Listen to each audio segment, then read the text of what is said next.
Yo, what's going on, guys? Mush back at it with another video. Want to give you guys a heads up on an awesome new Steam sale that has been running. It's been running for a couple days now, going back to the Game Awards.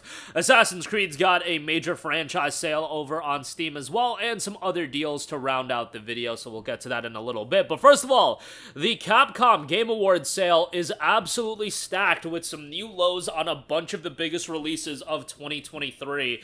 Right off the top, Resident Evil 4 is 50% off for $29.99, which is an awesome pickup. Resident Evil 4 in the mix for Game of the Year, in my opinion. I think the only thing that really held RE4 back from being Game of the Year is the fact that it was a remake of a game that, you know, came out back in 2005, and I just feel like remakes generally don't win Game of the Year, but man, Resident Evil 4 was just fantastic. It took one of the best games ever released, and guess what? Made it even better, in my opinion. I know some people prefer the original, but yeah, I thought the remake was absolutely fantastic. There is the DLC available in the separate ways. That isn't on sale. That's just available for $9.99, so if you do want to pick it up, I mean, that's like an additional 4 hours of content, so it's not bad either.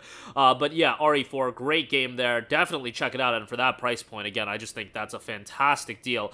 Street Fighter 6 is 34% off for $39.59. In my opinion, Street Fighter 6 should have been in the mix for Game of the Year. It wasn't, which I understand. You know, fighting games generally, again, don't win Game of the Year, but I thought Street Fighter 6 was just such a well-done game, and I'm not even a big fan of fighting games, as you guys know, but Street Fighter 6 had a really solid single-player campaign. For a fighting game, I thought it was pretty damn good. Had some vibes of like an RGG title. You know, the gameplay was great, and the aesthetics and presentation of the game were top-notch. Like, the soundtrack is great as well. So, $39 and change for that, quite good there.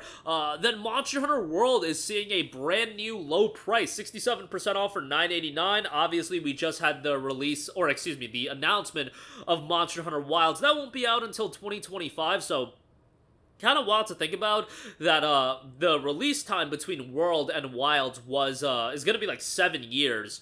Obviously we did have Monster Hunter Rise in between there, but still, it's gonna be a pretty damn long time between Monster Hunter games. But given that Capcom keeps these games updated for so long, we did have Iceborne in the mix in there as well, so they still offer a ton of value when you do pick these games up. But Monster Hunter World for sub $10, that's great. Obviously, if you do want to get Iceborne, that's gonna run you back a little bit more. The Iceborne Master Edition is 1978, so that's pretty good as well if you want Iceborne on top of the base game.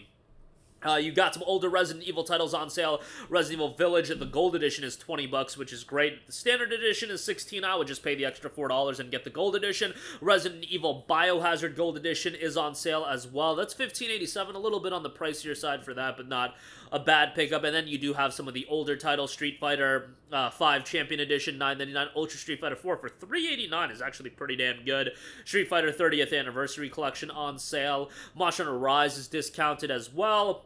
And Devil May Cry 5 down to $9.89, obviously, that's always going to be a good pickup. And then you do have some classic titles as well. Onimusha is down to $7.99. Ultimate MVC 3 is $7.49. Capcom Fighting Bundle is available. Marvel vs. Capcom Infinite, if you hate yourself, that's $8 as well. And yeah, definitely go check out all of those. Capcom been one of the really great publishers of the last couple of years. And honestly, you look at 2024... Dragon's Dogma 2, that is one of my most anticipated games of 24, and, you know, if Capcom delivers with that game, just, like, wrap it up, that would be a 1-year period where they dropped Resident Evil 4 Remake, Street Fighter 6, and Dragon's Dogma 2, give them Publisher of the Decade at that point, if they're dropping, you know, games like that, with that level of consistency.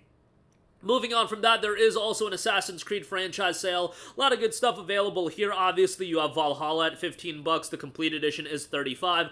Odyssey's on sale. Origins is on sale. The newer style of Assassin's Creed games. Obviously, I am a bigger fan of the older style of games. Assassin's Creed Syndicate, which was recently given away for free on Ubisoft Connect, that's $7.49. AC4...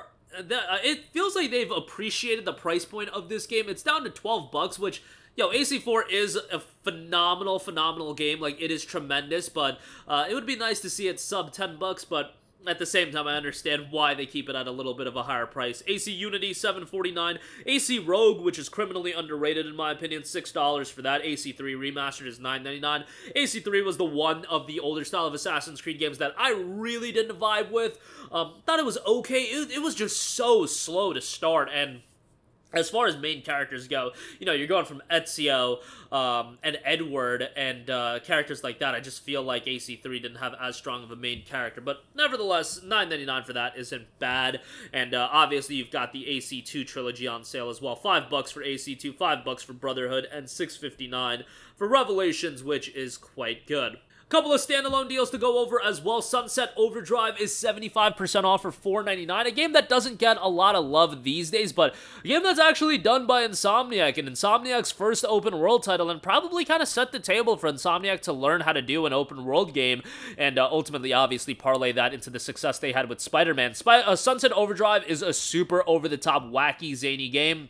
A lot of comedy that might not click with everybody, but the gameplay is pretty strong, and for $4.99, I think Sunset Overdrive is a pretty damn good pickup. And then we also have the Dying Light titles. Dying Light Definitive Edition, 80% off for $9.99. Look, Techland did a phenomenal job in keeping Dying Light updated with consistent content updates for years and years, and to get Dying Light 1 for $9.99, the Definitive Edition, which most people think Dying Light 1 is the superior game to Dying Light 2, and I definitely do agree with that, and the fact that it's sub $10, a great pickup, great gameplay, parkour is awesome, and visually looks quite good as well. But I do also want to give Dying Light 2 Stay Human a shout. It's 50% off for the Winter Tales edition. So this includes Dying Light 2 and Dying Light 2's Bloody Tie story DLC, as well as the Stay Human Nutcracker bundle.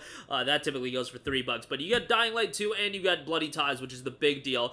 I enjoyed Dying Light 2. Like, it's a game that I played the hell out of when it initially came out in 2022. I remember, like, the weekend this game came out, I played it, like, 9 hours straight, and I don't do that with gaming a lot these days, have that long of play sessions, but for some reason, like, Dying Light 2 I was really into for a little bit. It did have its shortcomings for sure. I thought narratively it was incredibly compelling to start, and then it completely falls off rails in the second half of the game. Gameplay isn't as good as Dying Light 1 in my opinion from a combat standpoint, but the parkour is great, open world is huge, a sizable amount of content as well, so from that standpoint, it's quite good. Wish it was a little bit cheaper. Like, if we could get this down to, like, $15, I think Dying Light 2 would be a great buy. Get it. Came out just a year and a half ago, or, you know, almost 2 years ago at this point, actually. February of 24 will mark 2 years. But, nonetheless, $30 with the DLC, I think that's a decent deal. And I would say give it a look if you've been interested in it for a while. But that'll do it for me. Again, that Capcom Game Awards sale is absolutely excellent. Assassin's Creed franchise sale is quite good as well if you're looking to pick up some of the AC titles. And Sunset Overdrive, Dying Light 1 and 2, good deals all around there. As always, links to all of these will be in the description box below. And thanks for watching, guys, and I will catch you guys in the next one. Peace out. Hey, what's going on, guys? Mush here again. Hope you enjoyed the video. As you guys might know, YouTube's notification system is sometimes a little bit wonky, even if you're subscribed to the channel. Maybe you're not abundantly aware that I uploaded a video. To remedy that situation, make sure you hit the bell notification button. This way, whenever I upload a new video, and I try to upload as consistently as possible, you will be notified directly of the upload, and you can watch it as soon as it goes live. I would really appreciate if you guys hit that button so you can stay up to date with all of the content I'm posting. But as always, guys, thanks for watching, and I'll catch you guys in the next one. Peace out.